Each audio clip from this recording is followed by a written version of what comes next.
ಕೋಲಾರ ತಾಲೂಕಿನ ವೇಮಗಲ್ ಹೋಬಳಿಯ ಮದ್ದೇರಿ ಗ್ರಾಮ ಪಂಚಾಯಿತಿ ವ್ಯಾಪ್ತಿಯ ಕದರಿಪುರದಲ್ಲಿ ಶ್ರೀ ಯೋಗ ನರಸಿಂಹಸ್ವಾಮಿ ಜಾತ್ರೆಯ ಅಂಗವಾಗಿ 2ನೇ ವರ್ಷದ ಕೆಪಿಎಲ್ ಕ್ರಿಕೆಟ್ ಟೂರ್ನಮೆಂಟ್ ಬುಧವಾರ ಮತ್ತು ಗುರುವಾರ 2 ದಿನಗಳ ಕಾಲ ಅದ್ದೂರಿಯಾಗಿ ನಡೆಯಿತು.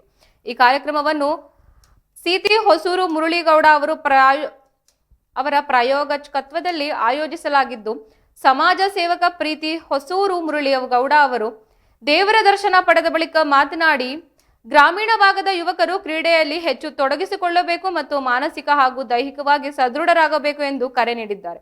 ಕದರಿಪುರದಲ್ಲಿ ನಡೆಯುತ್ತಿರುವ ಕ್ರಿಕೆಟ್ ಟೂರ್ನಮೆಂಟ್ ಹೋಬಳಿ ಮಟ್ಟದಿಂದ ತಾಲೂಕು, ಜಿಲ್ಲೆ, ರಾಜ್ಯ, ಅಂತಾರಾಜ್ಯ ಮತ್ತು ರಾಷ್ಟ್ರೀಯ ಮಟ್ಟದಲ್ಲಿ ಗುರುತಿಸಿಕೊಳ್ಳುವಂತೆ ಬೆಳೆಯಬೇಕು ಎಂದು ಆಶಿಸಿದ್ದು, ಇದೇ ವೇಳೆ ಯುವಕರಿಗೆ ಕಿವಿ ಮಾತು ಹೇಳಿದ್ದಾರೆ.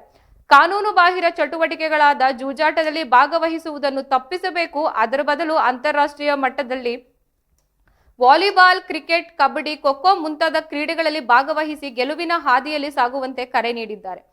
ಇದರಿಂದ ಯುವಕರು ತಮ್ಮ ಊರಿನ ಕೀರ್ತಿಯನ್ನು ಹೆಚ್ಚಿಸುವುದರ ಜೊತೆಗೆ ಉತ್ತಮ ಭವಿಷ್ಯವನ್ನು ರೂಪಿಸಿಕೊಳ್ಳಬಹುದು ಎಂದು ಸಲಹೆ ನೀಡಿದ್ದು, ಈ ಕಾರ್ಯಕ್ರಮದಲ್ಲಿ ಸೊಸೈಟಿ ಉಪಾಧ್ಯಕ್ಷ ಡಿ.ವಿ. ಶ್ರೀನಿವಾಸ್, ಯುವ ಮುಖಂಡರಾದ ಇ.ಕೆ. ಚಂದ್ರಶೇಖರ್, ಇ.ಎಚ್. ಆನಂದ್ ಕುಮಾರ್, ದೇವರಾಜ್, ಕೆ.ಎಂ. ಮೂರ್ತಿ, ಮನೋಹರ್ ಮತ್ತು ಇತರ ಯುವಕರು ಉಪಸ್ಥಿತರಿದ್ದರು. ಕ್ರಿಕೆಟ್ ಪಂದ್ಯಾವಳಿಯು ಯುವಕರಲ್ಲಿ ಕ್ರೀಡಾ ಮನೋಭಾವವನ್ನು ಹೆಚ್ಚಿಸುವ ಜೊತೆಗೆ ಗ್ರಾಮದ ಜನರ ನಡುವೆ ಸೌಹಾರ್ದತೆಯನ್ನು ಬೆಳೆಸಲು ಸಹಕಾರಿಯಾಗುತ್ತದೆ.